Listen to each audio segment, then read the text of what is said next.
Hello students, how are you students. आज हम लोग पढ़ेंगे शब्द विचार।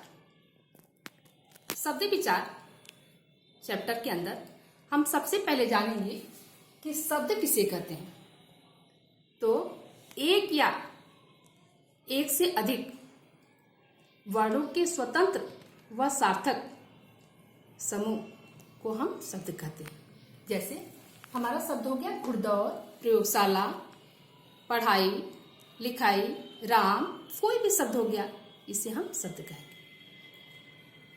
वाक्य शब्दों के मेल से बनता है और शब्द वर्णों के मेल से बनता है। शब्द भाषा का मध्य भाग यानी उसका रीढ़ होता है। जिस प्रकार एक व्यक्ति बिना रीढ़ के खड़ा नहीं हो सकता, उसी प्रकार बिना शब्द का भाषा का उन्नति विकास नहीं हो सकता है। अब इसके अंदर हम दूसरे पॉइंट में आएंगे, शब्द की क्या विशेषताएं होती हैं। तो स्टूडेंट्स, अब हम जानेंगे शब्द की विशेषताएं। तो देखिए स्टूडेंट्स, शब्द की क्या विशेषताएं। पहला पॉइंट देखिए, शब्द भाषा की स्वतंत्र इकाई है। दूसरा नंबर, शब्द से किसी अर्थ की अभिव्यक्ति होती है। तीसरा पॉइंट, शब्द में एक वर्ड भी हो सकता है जिसका कुछ सार्थक अर्थ हो, जैसे आ मतलब आने का संबोधन कर रहे हैं। दूसरा शब्द हमने लिखा न मतलब नहीं, इनकार का हम संबोधन कर रहे हैं। इस तरह के शब्द आते हैं। चौथा पॉइंट इसमें देखिए, शब्द वाक्य में प्रयुक्त होकर हमारे विचारों को प्रकट करते हैं। पांचवा पॉइंट देखिए, शब्द वाक्य में निश्चित कार्य करते हैं जिनके आधार पर हम इन्हें संज्ञा, सर्वनाम, क्रिया, विशेषण आदि शब्द भेदों में बांट सकते हैं। अब हमारा ये तीसरा पॉइंट है, शब्द और पद में अंतर। तो शब्द के विषय में तो अभी हमने बताया है कि वर्णों का स्वतंत्र व सार्थक समूह, उसे हम शब्द कहते हैं। कोई भी शब्द उसमें हो गया, राम, खाना, पढ़ना, लिखना, सब ये शब्द हमारे हैं। पद क्या है? तो जब उसी शब्द को हम एक वाक्य में प्रयोग करते हैं तो व्याकरणिक नियमों के अनुसार ये लिंग, वचन और काल में बंध जाता है। जैसे देखिए, यहाँ शब्द है लड़के दौड़ रहे हैं। अब यहाँ से अर्थ निकल रहा है क्या? एक लड़का नहीं है, यानी कि यहाँ कई लड़के हैं। और लिंग, वचन, काल के अनुसार क्या है? रहे हैं, यानी इस समय वर्तमान में काम कर रहे हैं।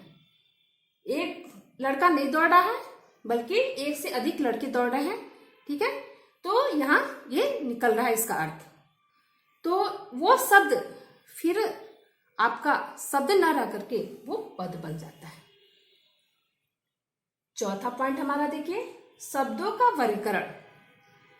शब्दों के वर्गीकरण में देखिए तो 5 प्रकार से शब्दों को हम बांटे हैं। तो देखिए, शब्दों के वर्गीकरण को 5 भागों में कैसे बांटा गया है। पहला हमारा है रचना या बनावट के आधार पर। दूसरा क्या है? उत्पत्ति या स्रोत के आधार पर। तीसरा क्या है? अर्थ के आधार पर। चौथा, वाक्य में प्रयोग के आधार पर। और पांचवा है व्याकरणिक प्रकार के आधार पर। अब इन सबके विषय में हम लोग विस्तृत जानकारी प्राप्त करेंगे। तो इसमें अब हम पहले पॉइंट पे आते हैं, रचना, व्युत्पत्ति या बनावट के आधार पर शब्द के भेद। तो अब ये जानेंगे कि इसको हम 3 भागों में बांटते हैं। पहला रूढ़ शब्द, दूसरा यौगिक शब्द, तीसरा योग रूढ़ शब्द। तो अब रूढ़ शब्द जानेंगे कि रूढ़ शब्द किसे कहते हैं। तो जो शब्द प्राचीन परंपरा के अनुसार एक निश्चित अर्थ प्रकट करता है, शुरू से एक निश्चित अर्थ के लिए इसे प्रयोग किया जाता है, उसे हम रूढ़ शब्द कहते हैं। लेकिन अगर उसका खंडन किया जाए तो उसका कोई अर्थ नहीं निकलता है। प्राचीन समय से उसको एक निश्चित अर्थ के लिए प्रयोग किया जाता है, लेकिन खंडन करने पर उसका कोई अर्थ नहीं निकलता है, उसको हम रूढ़ कहते हैं। जैसे एग्जाम्पल में देखिए, सीता, हाथ, रात, सुबह, इस तरह के कोई शब्द हैं जिसको अगर हम खंडन करते हैं तो अलग अलग करने पर क्या हो जाएगा, सी का कोई अर्थ है, ता का कोई अर्थ है, तो इसको अलग अलग करेंगे तो अलग सी बन जाएगा, अलग ता बन जाएगा। उसी तरह से हाथ है, हा का कोई अर्थ है, थ का कोई अर्थ है नहीं। उसी तरह से रात है, रा प्लस त, तो रा का कोई अर्थ है, त का अर्थ है नहीं। उसी तरह सुबह भी है, सु ब ह, तो तीनों को अलग अलग जब हम खंडित कर रहे हैं तो उसका कोई अर्थ नहीं निकलता है, उसी को हम रूढ़ शब्द कहते हैं। दूसरी पॉइंट पे हम आएंगे, यौगिक शब्द क्या होता है। तो दो शब्दों के मिलने से, जिन शब्दों या शब्दांशों, दो शब्दों के मिलने से जो एक निश्चित अर्थ प्रकट करता है उसे हम यौगिक शब्द कहते हैं। जैसे शब्द हमारा अवगुण, अव प्लस गुण। उसी तरह से शब्द है दिनेश, दिन प्लस ईस, दिन प्लस ईस, दिन का अर्थ हो गया दिन और इसका मतलब क्या होगा, ईश्वर। अवगुण का क्या अर्थ निकला, अवगुण यानी मतलब बुराई से लिया गया है, गुण यानी उसके अंदर कोई गुण नहीं है, उसके अंदर बुराई के गुण है। श्रमिक, श्रम प्लस इक, श्रम मतलब श्रम करना, इक उसमें प्रत्यय लग गया है, मिला के हमारे दो शब्द जो हैं और इन्हीं शब्दों की मेल से हमारा यौगिक शब्द बना है। और तीसरा हमारा योग रूढ़ शब्द क्या होता है, अब इसको जानेंगे। इसमें भी यौगिक शब्द, योग रूढ़ इसका नाम ही है, रूढ़ और यौगिक दोनों के मेल से बना है, अर्थात दो शब्दों के मिलने से एक निश्चित अर्थ प्रकट होता है, लेकिन यह क्या करता है, एक विशेष अर्थ के लिए प्रयोग किया जाता है, उसे हम योग रूढ़ कहते हैं। इसमें भी दो या दो से अधिक शब्दों का समूह होता है, लेकिन एक विशेष अर्थ को प्रकट करने के लिए प्रयोग किया जाता है, उसे हम योग रूढ़ कहते हैं। जैसे लंबोदर, लंब प्लस उदर, लंब मतलब लंबा, उदर मतलब पेट। जब हमने लंबा पेट का नाम लिया, जब हमने लंबोदर का नाम लिया, तो आप सीधे बोले गणेश, किसी और का ध्यान ही आपको नहीं आया। लंबा पेट किसका है, तो गणेश का है, तो एक विशेष अर्थ के लिए प्रयोग हुआ है। उसी तरह से देखिए शब्द है पंचानन, पंच मतलब पांच, आनंद मतलब मुख, यानी पांच मुख वाले। जैसे हमने पांच मुख का नाम लिया, आपने बोला शंकर जी, कहां से बोले, तो उनको हम पंचानन कहते हैं, अर्थात कहने का मतलब है कि एक विशेष अर्थ के लिए यहाँ पे प्रयोग किया गया है। स्टूडेंट्स, अब हम लोग ये दूसरा उत्पत्ति के आधार पर शब्द के भेद जानेंगे। तो उत्पत्ति के आधार पर शब्द के कितने भेद हैं, 5 भेद हैं। कौन कौन सा है, तो पहला है तत्सम शब्द, दूसरा है तद्भव शब्द, तीसरा देश शब्द, चौथा विदेशी शब्द और पांचवा संकर शब्द। अब इसके विषय में भी हम विस्तृत जानकारी लेंगे। तत्सम शब्द किसे कहते हैं, तो जो शब्द संस्कृत भाषा का है और संस्कृत भाषा का शब्द जो है अपने मूल रूप में हिंदी में प्रयुक्त हुआ है, उसे हम तत्सम शब्द कहते हैं। जैसे मयूर, कोकिल, ये दोनों हमारे संस्कृत भाषा के शब्द हैं और हिंदी में अपने मूल रूप में ही ये आकर के प्रयोग हुए हैं, इसी को हम तत्सम कहते हैं। दूसरा देखिए तद्भव शब्द क्या होता है, तो हिंदी के जो शब्द संस्कृत से विकृत होकर के प्रयोग होता है, उसे हम तद्भव कहते हैं। जैसे मोर, कोयल, ये देखिए मोर का तत्सम शब्द क्या होगा, मयूर, ये संस्कृत शब्द है और इसी का जो है वो संस्कृत से विकृत होकर के हिंदी में प्रयोग हुआ है, तो मोर बन गया है। उसी तरह से देखिए ये कोकिल शब्द जो है ये तत्सम शब्द है, यानी कि संस्कृत शब्द है और ये हिंदी में क्या हुआ है, विकृत रूप उसका होकर के ये कोयल बना है। तो हम लोग बोलचाल की भाषा में क्या करते हैं, मोर बोलते हैं, कोयल बोलते हैं, जो कि क्या है, ये हमारा संस्कृत शब्द का ही विकृत रूप है और सही शब्द तत्सम हुआ तो जो संस्कृत भाषा का शब्द है। तीसरा हम समझेंगे देशज शब्द। देशज शब्द मतलब क्या है, जो हमारे अपनी देसी भाषा का शब्द है उसे हम देशज कहते हैं।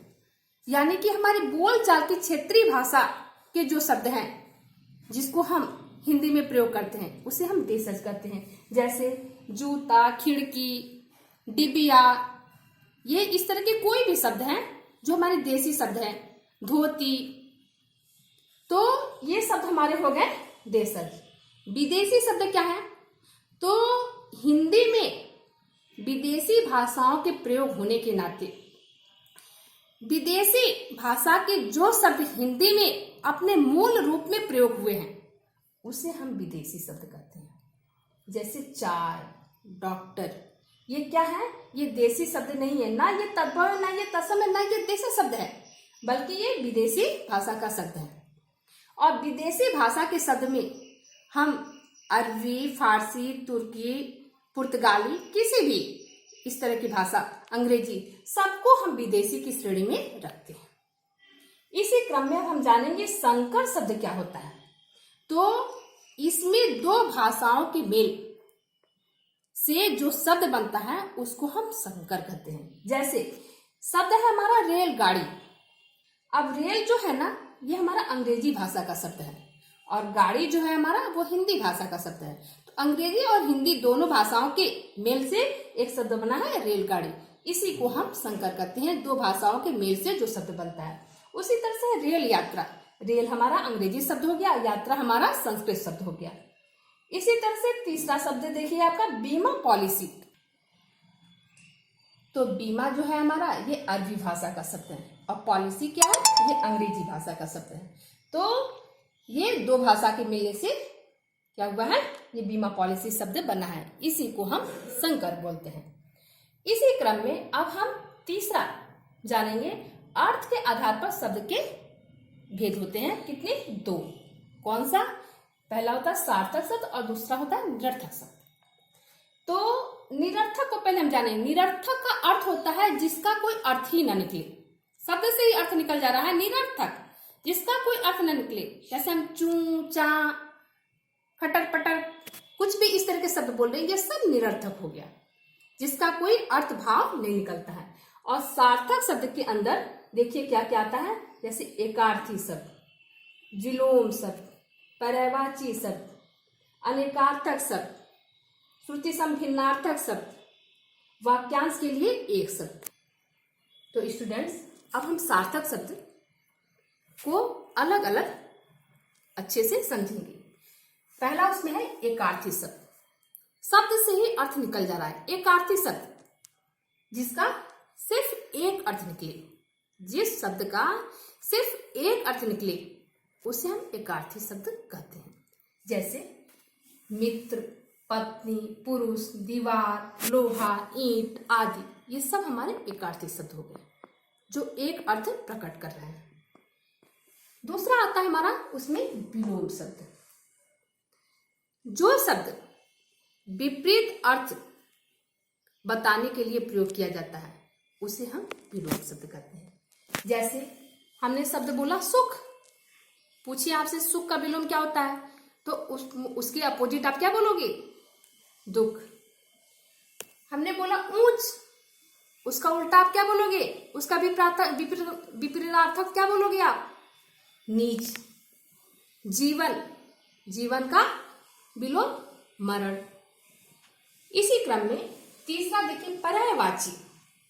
पर्यायवाची का अर्थ होता है समानार्थक शब्द। जो शब्द समान अर्थ प्रकट करता है उसे हम पर्यायवाची कहते हैं। जैसे यहां देखिए हमने शब्द लिखा है कपड़ा।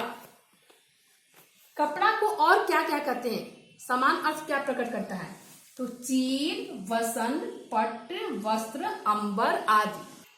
तो ये पर्यायवाची शब्द जो है ये कपड़ा का पर्यायवाची शब्द हुआ। इसी तरह से किसी भी शब्द का पर्यायवाची हो गया। जैसे सूर्य का है दिनकर, दिवाकर, आदित्य, इस तरह के सारे शब्द उसके पर्यायवाची हो गए। सब ये सूर्य के ही पर्यायवाची है। अब हमारा अगला है अनेकार्थक शब्द। जब किसी शब्द का भिन्न भिन्न अर्थ लेने के लिए हम भिन्न भिन्न स्थानों पर प्रयोग करते हैं उसे हम अनेकार्थक कहते हैं। अर्थात अलग अलग जगहों पे, अलग अलग स्थानों पे उनका अर्थ बदल जाता है। उन्हें यह अनेकार्थक शब्द कहते हैं जो अनेक अर्थ देते हैं। जैसे हम एक शब्द लिए यहाँ पे कर।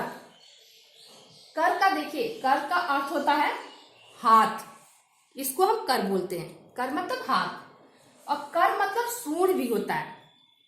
कर का एक और अर्थ टैक्स भी होता है, जिसको हम अशुद्ध भाषा में टैक्स बोलते हैं, लेकिन सही शब्द हमारा टैक्स है।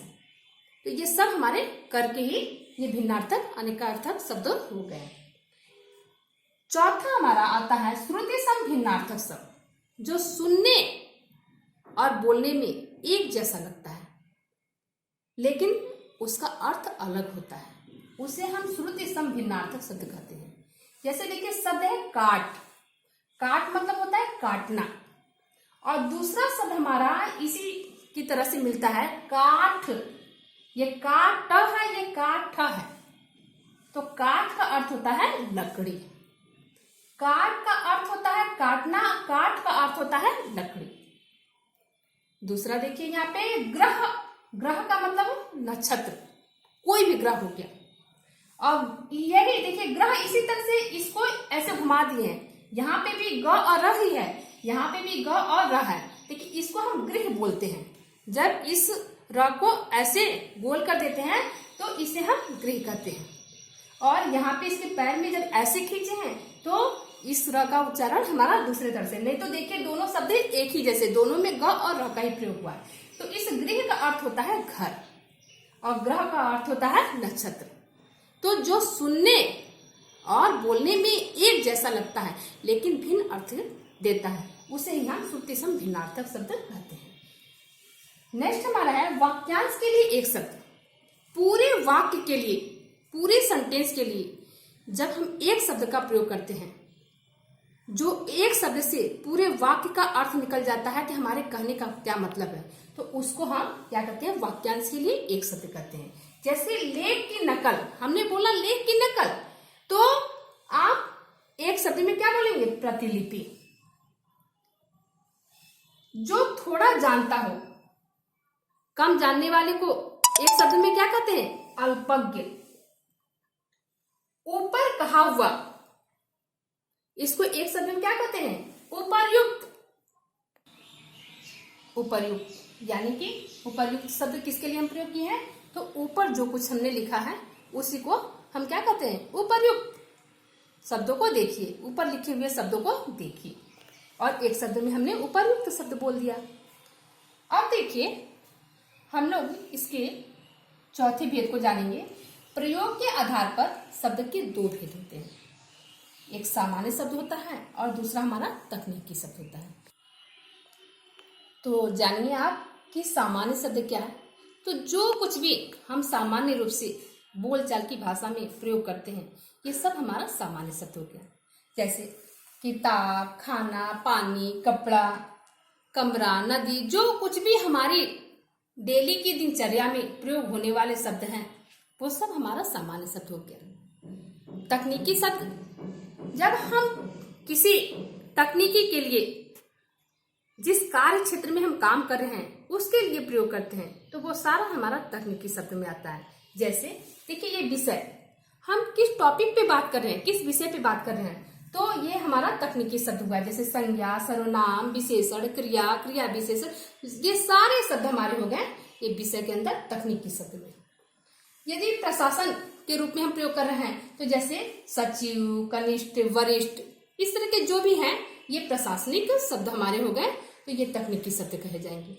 तीसरा हमारा विज्ञान। यदि विज्ञान के क्षेत्र में हम बात करते हैं, तो जैसे रसायन विज्ञान, जीवाश्म, जीव, भौतिक, किसी भी हम अगर विज्ञान के विषय में बात करते हैं, तो ये सब हमारा सारा तकनीकी शब्द हो गया, जिसके क्षेत्र में हम काम कर रहे हैं। तो स्टूडेंट्स, अब आप सामान्य और तकनीकी शब्द को समझ लिए होंगे कि जो बोलचाल की भाषा में ऐसे हम डेली प्रयोग कर रहे हैं, ये सब सामान्य हो गया। और जब हम किसी क्षेत्र में काम कर रहे हैं, वो सारा हमारा तकनीकी शब्द आ जाएगा। लास्ट हम जानेंगे व्याकरणिक प्रकार के आधार पर शब्द का भेद। तो इस आधार पे भी शब्द के दो भेद होते हैं। क्या? पहला विकारी शब्द और दूसरा अविकारी शब्द। विकारी शब्द ये जिसमें विकार उत्पन्न होता है, लिंग वचन और काल के अनुसार जिसमें विकार उत्पन्न होता है, ये सब हमारा विकारी शब्द आ गया। तो लिंग वचन काल के अनुसार जब इसमें परिवर्तन होता है, ये सब हमारा विकारी शब्द में आ जाता है। जैसे शब्द है लड़का, एक के लिए प्रयोग कर रहे हैं तो लड़का हो गया, कई के लिए प्रयोग करेंगे तो लड़को हो जाएगा, लड़के हो जाएगा। उसी तरह से स्वयं के लिए प्रयोग कर रहे हैं, मैं, मेरा, मुझे, हम, हमें, इस तरह के शब्द प्रयोग होते हैं। लिंग वचन काल के अनुसार इसमें परिवर्तन आता है। इसके अंतर्गत ये भी आप जानिए कि कौन कौन सा कहाँ से परिवर्तन, तो संज्ञा, सर्वनाम, विशेषण, क्रिया, ये सब हमारा क्या होता है, परिवर्तनशील है। लिंग वचन काल के अनुसार इसमें परिवर्तन होता है। दूसरा हमारा है अविकारी, जिसमें लिंग वचन काल के अनुसार कोई परिवर्तन नहीं होता है, उसे हम अविकारी शब्द कहते हैं। जैसे यहाँ, वहां, परंतु, और, अथवा, जहां, कहाँ, ये सब हमारा अविकारी शब्द है। अगर एक के लिए प्रयोग कर रहे हैं तब भी हम यही शब्द लिखेंगे, अगर एक समूह के लिए प्रयोग कर रहे हैं तब भी हम यही शब्द लिखेंगे। इसमें लिंग वचन काल के अनुसार कोई परिवर्तन नहीं होता है। इसमें देखिए क्या आता है, तो क्रिया विशेषण, संबंध बोधक, समुच्चय बोधक, विस्मय बोधक, इस तरह के शब्द आते हैं जिसमें कोई परिवर्तन नहीं होता है। तो स्टूडेंट्स, आज हम लोग शब्द विचार चैप्टर को पढ़ें और हम ऐसा सोच रहे हैं कि आपको ये चैप्टर जो है अच्छी तरह से समझ में आ गया होगा। इसको आप एक बार, दो बार, जितनी बार में आपको समझ में आएगा, इस वीडियो को देखिएगा और देख करके इसे समझने की कोशिश कीजिएगा, क्योंकि हम अपने तरफ से आपको पूर्ण रूप से समझाने की कोशिश किए हैं। तो आज का हमारा टॉपिक यहीं समाप्त होता है। Thank you.